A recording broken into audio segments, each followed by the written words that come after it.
आप सभी को जय मसीह की मैं प्रभु का धन्यवाद देना चाहता हूँ। प्रभु ने मुझे ये मौका दिया आप लोग के सामने फिर से परमेश्वर के वचन को लेकर आने के लिए। और मैं आप लोग के सामने एक वचन को पढ़ना चाहता हूँ। एस्तर 4:14 में इस प्रकार से लिखा हुआ है, क्योंकि जो तू इस समय चुपचाप रहे तो और किसी न किसी उपाय से यहूदियों का उद्धार छुटकारा और उद्धार हो जाएगा, परंतु तू अपने घराने समेत नष्ट होगी। क्या जाने तुझे ऐसे ही कठिन समय के लिए राजपद मिल गया हो। मैं इसी बात को लेकर एस्तर की कहानी को बताना चाहता हूँ। क्या पता इसी समय के लिए परमेश्वर ने तुझे खड़ा किया है करके मुर्दकै एस्तर को कहता है। क्या पता परमेश्वर ने हमें भी इस समय के लिए, ऐसे समय के लिए जैसा परिस्थिति अभी हमारे आसपास है, हमारा व्यक्तिगत जो समस्या है, हमारा जो राष्ट्रीय समस्या है, ऐसे समय में परमेश्वर ने हमें रखा है ताकि इसके जगह में हम कार्य कर सकें। आमीन। मैं आपके सामने छोटा सा प्रार्थना को करना चाहता हूँ। प्रभु यीशु मसीह, हम आपको धन्यवाद देना चाहते हैं सुंदर समय के लिए जो आपने हमको दिया। प्रभु आप बहुत ही ज़्यादा अच्छे इस बात के लिए धन्यवाद देते हैं। प्रभु जब आपके वचन को लेकर पवित्र आत्मा आप हमारे साथ बात कीजिए, धन्यवाद देते प्रभु यीशु मसीह के नाम से, आमीन। एस्तर का जो घटना है या जो कहानी वो इस प्रकार से शुरू होता है कि राजा सहयास जो बहुत ही बड़ा राजा हुआ करते थे, उसके राज्य में वो जब पहली बार राज्य करना शुरू किया, उसने क्या किया, 180 दिन का भोज को रखा, और या फिर अभी के समय में हम कह सकते हैं कि पार्टी को रखा 180 दिन का। और यदि आप कैलकुलेशन करेंगे तो 180 दिन लगभग आधा साल होता है, आधा साल जैसा। आधा साल तक वो भोज को दे रहा है, वो अपने प्रतिष्ठा को दिखा रहा है कि वो कितना धनी है, उसके अपने राजभवन के सारे चीज़ों को दिखाता है कि वो उसके पास कितना पैसा है, कितना सोना है, कितना चांदी है, कितना धनवान वो व्यक्ति है करके वो अपने दिखाता है। और उसके बाद ये 180 दिन जब खत्म होता है तब भी उसका मन नहीं भरता। वो 7 दिन और अपने कर्मचारी लोग के लिए, अपने राजधानी में जितने भी लोग हैं उन सारे लोग के लिए, जो लोग भी उसके पास इकट्ठे होते हैं उन सारे लोग के लिए 7 दिन का और पार्टी देता है। मतलब पार्टी पर पार्टी राजा सहयास कर रहा है। परंतु यहाँ पर एक बहुत ही ज़्यादा रोमांचक घटना जो घटता है वो ये है कि राजा जब दाखमधु खा के मस्त हो जाता है, उसको लगता है कि क्योंकि उसकी रानी बहुत ज़्यादा सुंदर थी, उसको लगता है कि वो अपनी पत्नी या फिर रानी वस्ती को बुलाता है ताकि लोग देख सके कि वो कितनी सुंदर है करके, और लोग प्रशंसा कर सके राजा के कि आपके पास इतना सुंदर पत्नी है करके। परंतु जब वो उस प्रकार से रानी वस्ती को बुलाते, रानी वस्ती उसको मना कर देता है, क्योंकि रानी वस्ती भी जिस प्रकार से राजा अपने लोगों के लिए पार्टी दे रहा होता है, उसी प्रकार से रानी वस्ती भी अपने लोगों के साथ पार्टी कर रही होती है, और इसके कारण रानी वस्ती आने का मना कर देती है। और पर ये रानी वस्ती जब आने के लिए मना कर देते तो राजा बहुत ही ज़्यादा गुस्सा हो जाता है, और इतना ज़्यादा गुस्सा हो जाता है कि वो रानी वस्ती को अपने जो रानी का जो अधिकार है उससे निकाल देता है और उसको दूर जाने के लिए आज्ञा देता है। ठीक है, उसके बाद जो घटना है, और उसके बाद पूरा एक अध्याय में इसी घटना को बताया हुआ है। उसके बाद जो दूसरे अध्याय में जो घटना है, उससे ये जो एक अध्याय और 2 अध्याय उसके बीच में जो ये ऐसा नहीं है कि रानी बस्ती को राजा ने निकाल दिया और उसके कल के दिन से वापस से दूसरा रानी ढूंढने लगे, ऐसा नहीं है। इसके बीच में 4 साल का अंतराल हुआ है, 4 साल का गैप है इनके बीच में। और ये जो रानी बस्ती है वो इस प्रकार से जब वो छोड़ देती है तो उसके बाद ये राजा जो है ग्रीक के साथ युद्ध करने के लिए जाता है, और ग्रीक के साथ युद्ध में ये राजा बहुत बुरी तरह से हार जाता है। एक्चुअली ग्रीक बहुत छोटा राज्य था उसके सामने, पर फिर भी ये बहुत बुरी तरह से हार जाता है। और हारने के बाद 4 साल के बाद जब वो वापस लौट के आता है तो उसके बाद ये बहुत ज़्यादा अपने आप को बहुत ज़्यादा निराश पाता है, और मतलब अपने आप को बहुत ही ज़्यादा हताश अपने आप को महसूस करता है। और ऐसे समय इसके सेवक जो उसके साथ में कर्मचारी लोग थे वो इस प्रकार से कहता है कि राजा के लिए मतलब ऐसे रानी को ढूंढो करके। और ये क्या करता है, बहुत सारी लड़कियों को ढूंढने लग जाते हैं, अलग अलग जगह से सुंदर लड़कियों को इसके पास लेकर आ जाते हैं ताकि कोई राजा को पसंद आ जाए और उसके बाद उसका रानी बन सके करके। और इसमें से एक लड़की थी एस्तर, और एस्तर को भी यूं ही जो है एस्तर के पास कोई अधिकार नहीं था, उसको जस्ट शायद तो हमें नहीं पता कि यहाँ पर इस प्रकार से लिखा कि वो लोग एस्तर को लेकर आ जाते करके, उसमें लेकर आ जाते करके, और हमें नहीं पता कि ये उसका एस्तर की इच्छा था या नहीं था, परंतु एस्तर वहाँ पर पहुँच जाती है और यहाँ पर किसी हेगे के अधिकार में वो रहने लग जाती है। और एस्तर में एक बहुत इंटरेस्टिंग बात भी है। पहली जो इंटरेस्टिंग बात है, रोमांचक बात है, वो ये है कि हमारा भारत देश का नाम इस पुस्तक में लिखा हुआ है। और दूसरी बात जो सबसे महत्वपूर्ण है वो ये है कि पूरा एस्तर की पुस्तक में एक बार भी परमेश्वर का नाम नहीं दिया हुआ है। और जब इस प्रकार से रानी एस्तर को रानी बनाने के लिए वहाँ पर जाना पड़ता है, उसके बाद उन लोगों का अपना अपना समय, बहुत सारी चीज़ें आप 2 अध्याय में पढ़ सकते हैं, बहुत सारी चीज़ें वहाँ पर घटना घटता है। उसके बाद एक एक का बारी आता है कि वो राजा के पास जाए ताकि राजा को पसंद आ जाए तो वो रानी बन सके, और हर कोई एक एक करके जाता है। जब एस्तर का बारी आता है तो प्रभु का अनुग्रह उसके ऊपर ऐसा होता है कि जिस जगह में वो एस्तर बैठी होती है वहाँ पर तो प्रभु का अनुग्रह, प्रभु का फेवर होता है, पर साथ ही में जब वो राजा के पास जाता है, क्यों राजा नहीं, पर वहाँ पर इस प्रकार से लिखा है कि उसके सारे कर्मचारियों को एस्तर रानी अच्छी लगी करके। वाह, उसका सुंदरता, केवल उसका सुंदरता तो ऑफकोर्स था वहाँ पर केवल इतना ही नहीं, परंतु सारे लोगों के सामने परमेश्वर ने उसको फेवर दिया, परमेश्वर ने अनुग्रह को दिया। कई बार परमेश्वर हमें भी हमारे जीवन में अनुग्रह को, अपने फेवर को प्रकट करता है ताकि अपने भलाई को हमारे जीवन में देता है, ताकि हम लोगों के लिए क्या बोलते हैं, लोगों के लिए एक आशीष का कारण हो सके। यहाँ पर एस्तर को जो है राजा के सामने एक फेवर को मिलता है। उसके बाद पर अच्छी बात यह है कि जो एस्तर है, रानी होने के बावजूद भी मोर्दके के बात को सुनता है। वहाँ पर इस प्रकार से लिखा है कि राजा को बहुत अच्छा लगा और उसके बस्ती का जो स्थान है वो उसने जो एस्तर को दिया, उसको पटरानी बनाया, और पूरे जितने भी जगह में वो राज्य करता था पूरे जगह में उसने छुट्टी माना और उसको एस्तर का भोज करके उसने पूरे उत्साह को मनाया। इस प्रकार से वहाँ पर लिखा हुआ है। और उसके बाद क्या होता है, अब जो ये पूरा कहानी का जो निचोड़ है वो 3 अध्याय में है। यदि वहाँ पर आप पढ़ेंगे तो वहाँ पर इस प्रकार से लिखा है कि राजा ने एक व्यक्ति को, ये मैं आपके सामने पढ़ के सुनाना चाहता हूँ। इन दिनों के बाद राजा श्रेयास ने अगागी हमदाता के पुत्र हामान को उच्च पद दिया और उसको महत्व देकर उसके सारे साथी हाकिमों के सिंहासनों से उच्च सिंहासन ठहराया।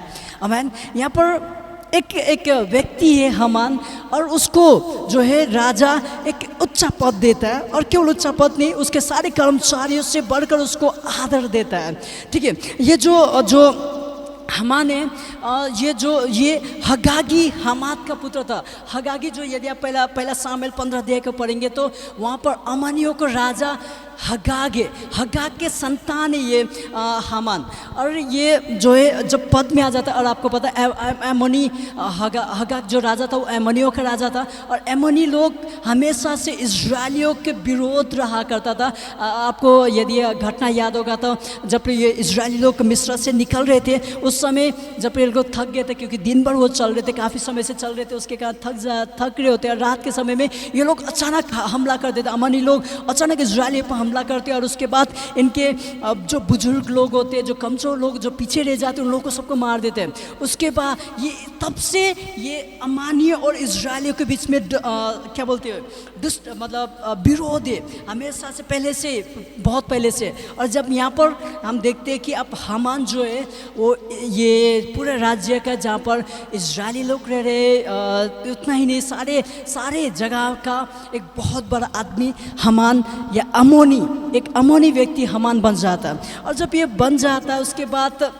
हर किसी को पता है ये अगागी का पुत्र है, अगाग का पुत्र है करके, इसलिए मोर्दकै उसके सामने नहीं झुकता।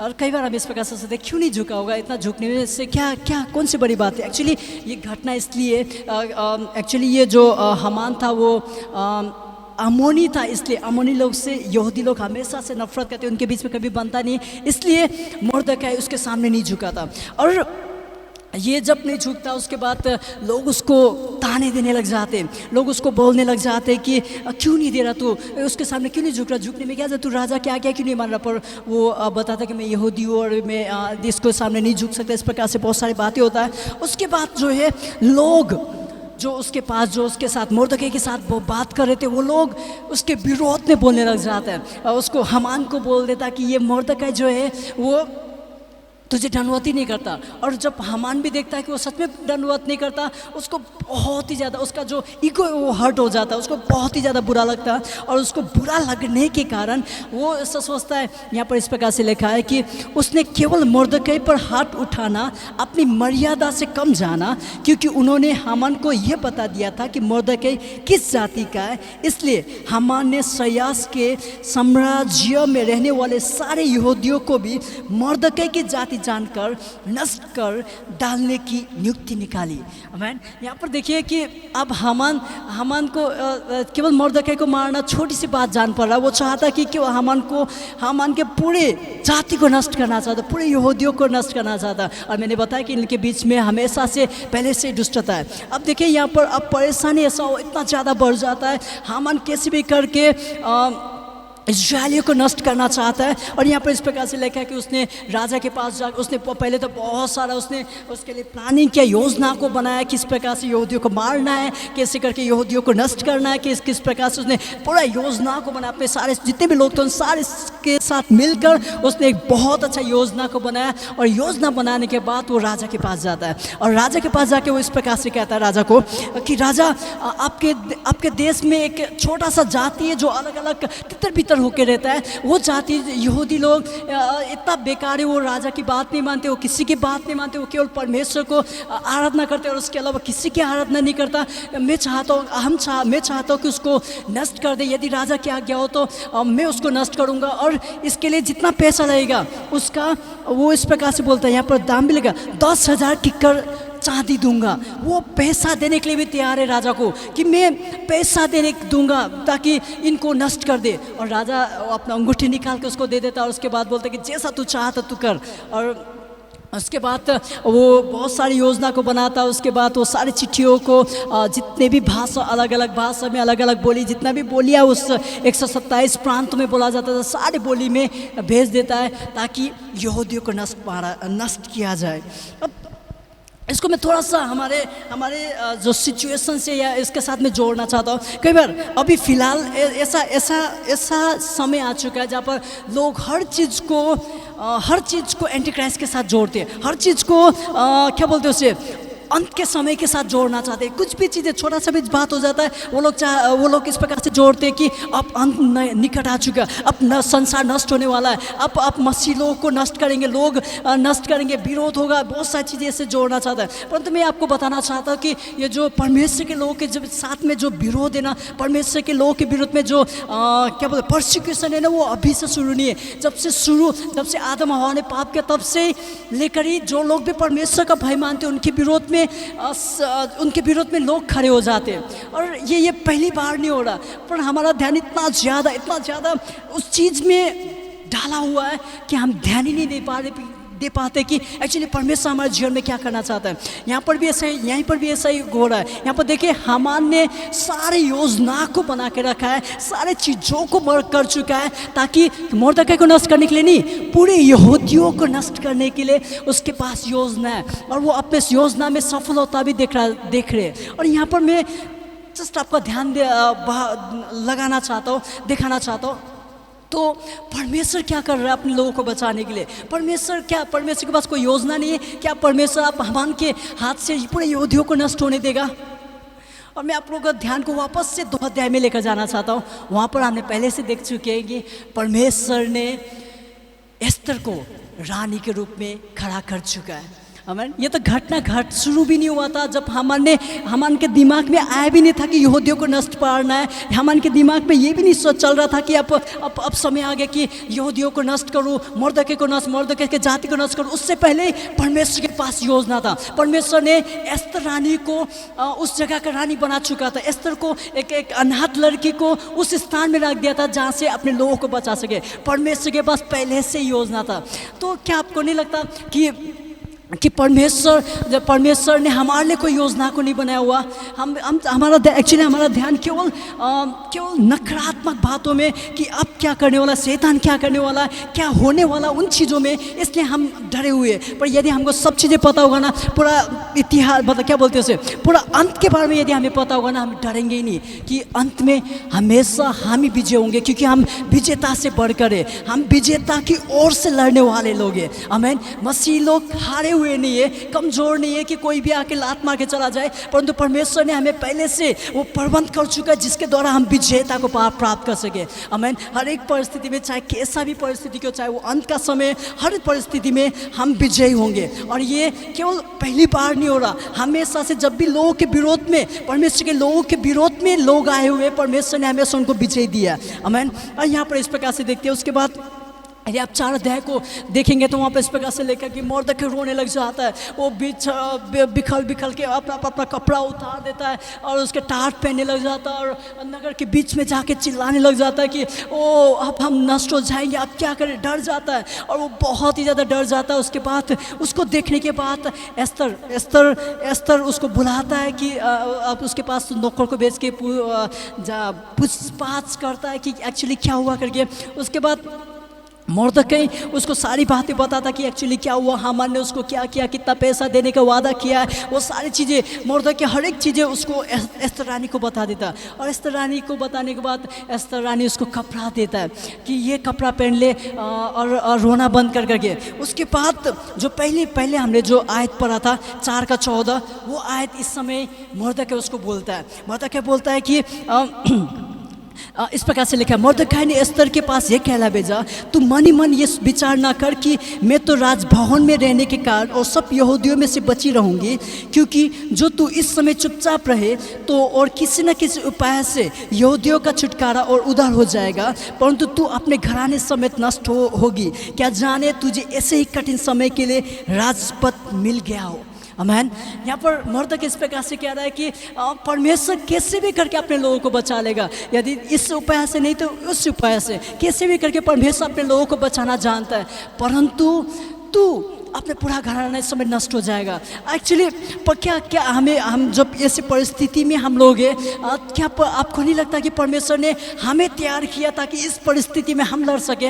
आमीन। यदि परमेश्वर ने उस परिस्थिति के लिए एस्तर और मोर्दकै को खड़ा किया था, तो ये परिस्थिति के लिए भी परमेश्वर ने आपको और मुझे खड़ा हुआ। बस फर्क इतना है कि हमारा ध्यान जो अभी तक परिस्थिति में है, हमारा ध्यान जो अभी तक क्या घटना घट रहा है उसमें है, उसको हमारा ध्यान को उस जगह से हटा के यीशु में ध्यान केंद्रित करना। और जब हम यीशु में ध्यान केंद्रित करेंगे ना, हमको समझ आ जाएगा कि ये जो समय है वो यूं ही नहीं है, परमेश्वर ने हमें पहले से तैयार कर दिया था ताकि इस समय को हम सामना कर सके और इसमें विजय हो सके। आमीन। ये जो समय है सचमुच परमेश्वर की महान महिमा को देखने का समय। वो तो मैं साफ लिखा हुआ, मैं ये भी नहीं कह रहा कि कुछ होगा ही नहीं है, कोई अंत नहीं आएगा, एंटीक्राइस्ट नहीं आएगा, कुछ नहीं होगा, मैं ऐसा नहीं कह रहा। मैं कह रहा कि वो सब चीज़ें होगा, परंतु उन सब चीज़ों के बीच में भी जो लोग परमेश्वर पर विश्वास करेंगे, एस्तर और मोर्दकै के समान, वो लोग परमेश्वर की महिमा को देखेंगे, परमेश्वर के छुटकारा को वो लोग अपने जीवन में देखेंगे। आमीन। हालेलुया।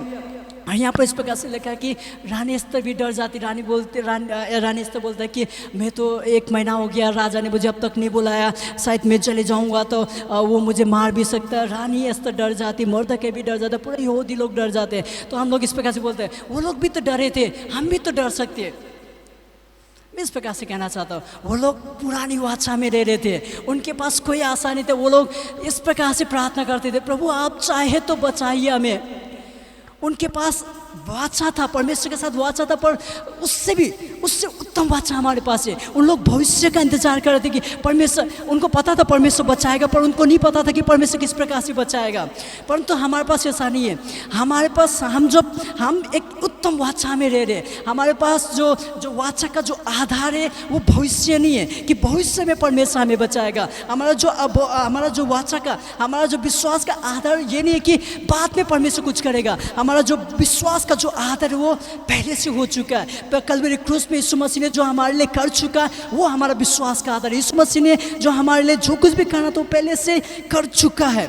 आमीन। उसने पहले से हमारे लिए योजना को बना के रखा और उसने परमेश्वर ने हमारे लिए इस प्रकार से लिखा, जो कल्पना मैं तुम्हारे विषय में करता हूँ उन्हें मैं जानता हूँ, वो हानि की नहीं वो कुशली के, और अंत में तुम्हारे सारी आशाओं को पूरा कर दूंगा। आमीन। कई बार डरना गलत नहीं है, या डरना गलत नहीं, परंतु डर के ऊपर जब हम विजय को प्राप्त करते हैं ना, उससे विश्वास करते हैं। वचन में भी इस प्रकार से लिखा है, जिस बात से हम विजय होते हैं वो हमारा विश्वास है। डर के ऊपर जब हम विजय होते हैं ना, वो दिखाता है कि हमारा विश्वास कितना है। डर हम सब मनुष्य हमारे जीवन में कहीं ना कहीं डर आ जाता है, परंतु यदि हम उस डर के ऊपर जब हम विजय को प्राप्त करते हैं ना, तब हमारा विश्वास और ज़्यादा मजबूत होने लग जाता है। आमीन। और यहाँ पर ऐसे होता है, वो लोग उपवास की घोषणा करते, प्रार्थना करते, 3 दिन तक उपवास करते, प्रार्थना करते, प्रभु से सहायता मांगते, प्रभु हमारी सहायता कीजिए। और उसके बाद वो लोग रानी एस्तेर राजा के पास जाता और राजा उसकी बात को मान लेता है। आमीन। हालेलुया। यहाँ पर देखा कि कई बार हम क्या करते हैं, हमारे पास जब परेशानियों को आता है, हमारे पास जब दुख तकलीफ को आता है, तो हम क्या करते हैं, जैसे हम रोने लग जाते, डर जाते, भयभीत हो जाते, निराश हो जाते, ऐसे ट्रीट करते कि जैसे हमने कभी बाइबल पढ़ा ही नहीं, ऐसे ट्रीट करते जैसे कि हमारे पास तो कोई आशा ही नहीं है, ऐसे रहने लग जाते जैसे हम तो बस खत्म हो चुका है, दुनिया ही नष्ट हो चुका है। नहीं, परमेश्वर के पास योजना है, परमेश्वर के पास एक अलौकिक योजना है जो परमेश्वर ने उनके लिए रखा, जो परमेश्वर पर एस्तर और मोर्दकै के समान विश्वास करते हैं। आमीन। और उसके बाद, और आपको पता है उसके बाद क्या घटना को होता है, रानी मोर्दकै को हामान को बुलाता है, राजा को बुलाता है। उसके बाद रानी जो है राजा को बताता है कि ये हामान ने मेरे विरोध में, मेरे जाति के विरोध में किया है करके। उसके बाद राजा जो है उसको हामान को जिस जगह को मोर्दकै के लिए जो उसने जो काठ का वो बनाया था उसमें लटका देता है, फांसी देता है। उसके बाद इजरायली लोग बच जाते और एक बहुत बड़ा आनंद को लोग मनाते हैं। परंतु में ये सब सारी घटनाएं हैं। और उसके बाद वो विजय हो जाते, वो लोग आनंद मनाते, सारे यहूदी लोग उत्साह को मनाते कि हम विजय हो गया। अब उनके पास कोई शत्रु नहीं, क्योंकि वो लोग विजय हो चुका है। परंतु मेरा जो प्रश्न वो ये है कि आज इतना भयंकर परिस्थिति भी हमारे सामने नहीं है कि बस अब हम नष्ट होने वाले, जिस प्रकार से यहूदियों के साथ हुआ था। उनके पास तो सब चीज़ें खत्म हो चुका था, उनके पास तो आशा भी नहीं बाकी था, बस क्योंकि राजा का अधिकार उनके पास था। हामान जो दूसरे नंबर में सबसे बड़ा व्यक्ति उस पूरे देश का, वो उनके विरोध में था। सब चीज़ें खत्म हो चुका था, अब क्या करें। उनके पास एक ही आशा था, उन लोगों ने परमेश्वर पर अपनी आंखों को लगाया, उपवास की घोषणा किया, सारे लोगों ने प्रार्थना को किया, प्रभु हमें बचाइए, और परमेश्वर उनको बचाया। आमीन।